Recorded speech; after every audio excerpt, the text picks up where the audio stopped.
welcome to my channel. Today I'm going to be showing you how to make those Dollar Tree pumpkins look a lot more expensive. With just a little bit of paint and a few materials, you can make them look just like the ones that you would buy at a more expensive home decor store.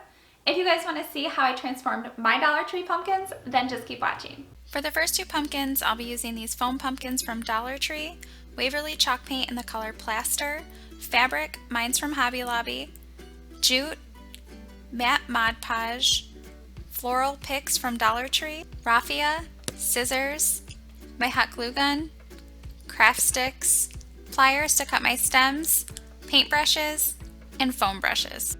To start out, I'm taking the tops out of my pumpkin and then I'm painting the Waverly chalk paint in the color Plaster, and I did have to do 2 coats of this paint and I thought I got better coverage by dabbing it with the foam brush.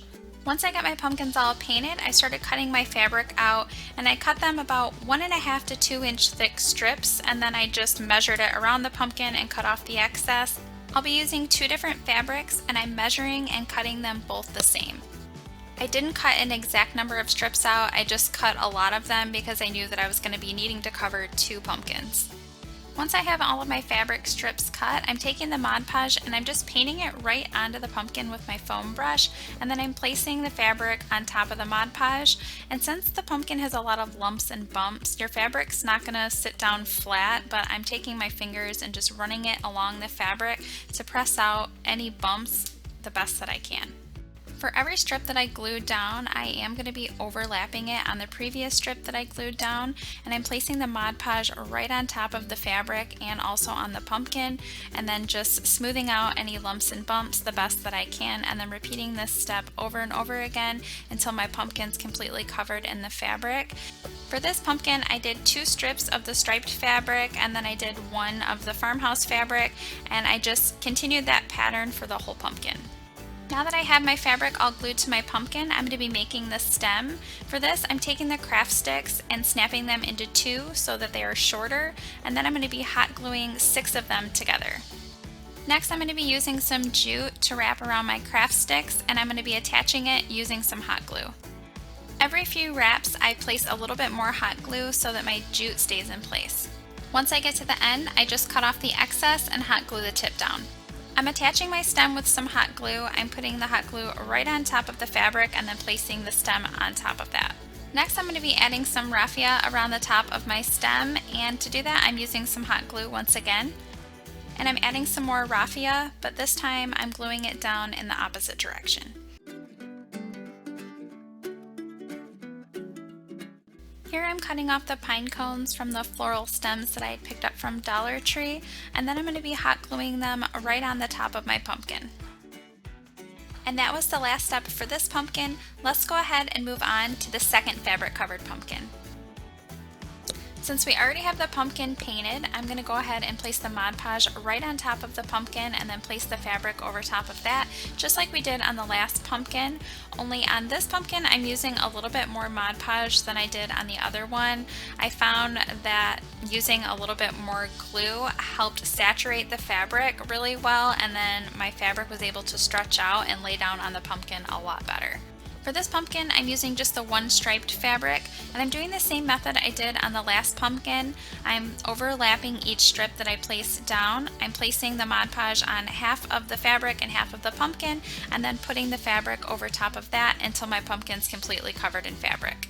For my stem, I'm doing the same thing I did on the other one. I'm taking my craft sticks that I had broken in half and I'm gluing 6 of them together, and then I'm taking the jute and wrapping it around the craft sticks, and I'm attaching it using some hot glue.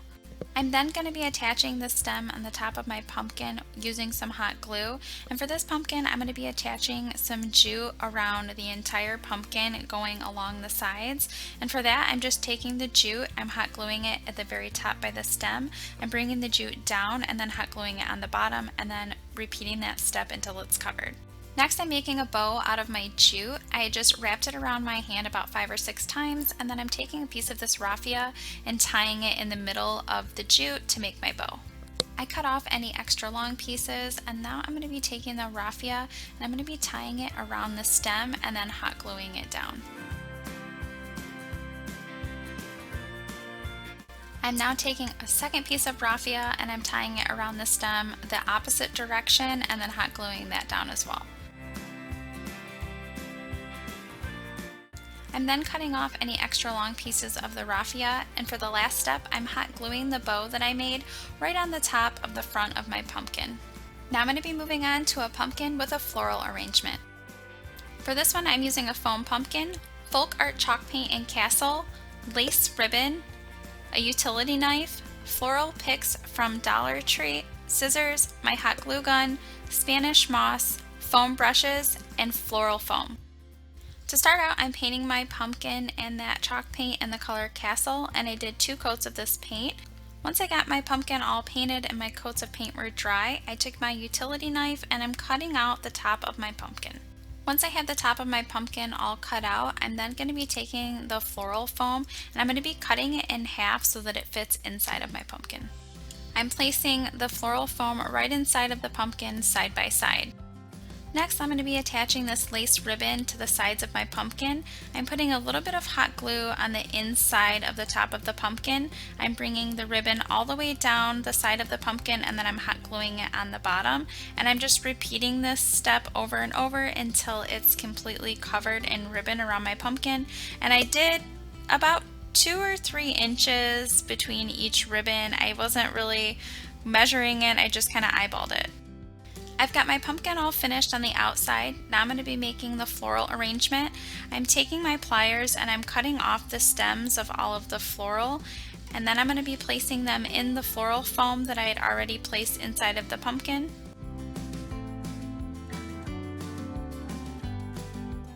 Now that I have all of my stems in place, I'm going to be taking some of the Spanish moss and placing it along the inside top part of the pumpkin for the final step. And this is the final result for the pumpkin floral arrangement. Let's move on to the final pumpkins. For this one, I'll be using these 3 pumpkins from Dollar Tree: Waverly chalk paint in plaster, hazelnut, and in truffle, folk art chalk paint in the color Castle and also in sage, and some paintbrushes. I'm first taking the stems out of these 2 pumpkins and then I'm painting on that chalk paint in the color Castle, and I did have to do 3 coats of this paint. After my paint is all dry, I'm taking my paint in the color plaster and I'm then painting it on the indents of both pumpkins. After that, I'm taking the color truffle and I'm painting that on the indents of the pumpkins just like I did with the plaster color. I'm then going to add a little bit of that paint along the sides of the pumpkin, and then I'm going to take my hazelnut color and I'm going to be painting that on the inner grooves where I painted the other 2 colors. By layering the colors, it's going to add a more realistic look to your pumpkin. For the final pumpkin, I'm taking the stem out and then I'm painting 3 coats of this folk art chalk paint in the color Sage. Once that paint has dried, I'm then taking the hazelnut color and I'm painting that on all of the inner grooves of the pumpkin. Then I'm going to be taking the plaster color and I'm going to be dry brushing that all over the outside of my pumpkin, and I'm also going to be taking some of that hazelnut color and dry brushing that on the top and the bottom of the pumpkin to give it a more realistic look. I painted the stems in the color truffle, and then once that was dried, I dry brushed them in the color hazelnut before placing all 3 stems back into my pumpkins. And that was the last step for these 3 pumpkins and also this video. If you enjoyed today's video, please give it a thumbs up, and if you're not subscribed, I would love it if you would subscribe. Hit that notification bell so you can be notified of all of my future videos. As always, thank you so much for watching.